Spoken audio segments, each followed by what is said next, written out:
Greater Rochester area is home to the second largest population of Puerto Ricans outside New York City. And when that big earthquake hit, their hearts ached. Many did everything that they could to give aid, from fundraisers to grassroots relief efforts, all to showcase their love for the island. Josh Navarro visited Puerto Rico with a local group, and in a week-long series brings us stories of compassion and how so many are helping those still struggling today.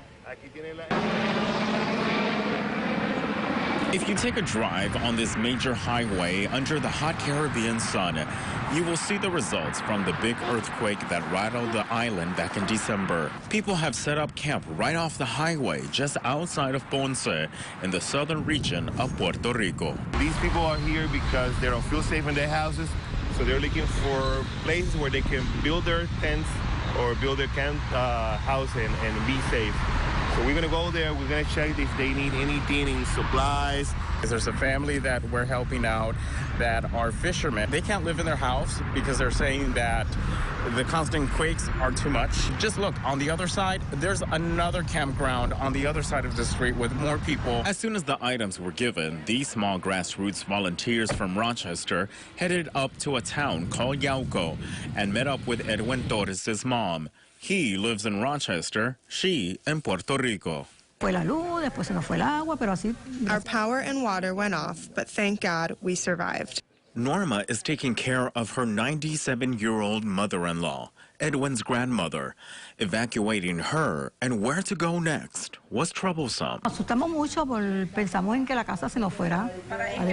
We got scared a lot because we thought the house would collapse, but we were mostly concerned about taking care of my 97-year-old mother-in-law through all of this. Thankfully, her home is still intact, but the ones next to hers have damage.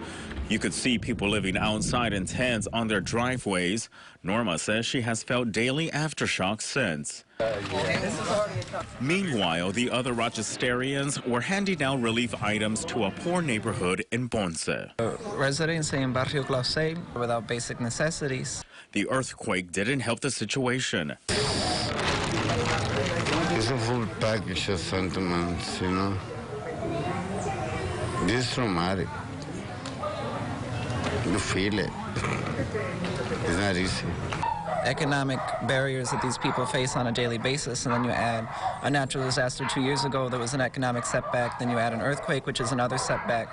It's going to be very hard for them to move forward. A lot of people come. A lot. A lot. And we appreciate it. Left him the stuff. I told him where we were from and what we were doing, and he was very grateful. And he told me, thank you for everything that we do, and God bless us. An experience these Rochester volunteers will never forget. Very emotional. It's very sad to see what our people are going through. And, you know, and not more than 15 minutes ago, we felt the earthquake ourselves. So I'm just, very emotional.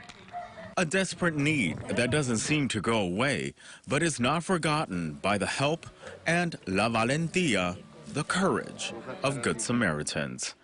In Ponce, I'm Josh Navarro, News 8.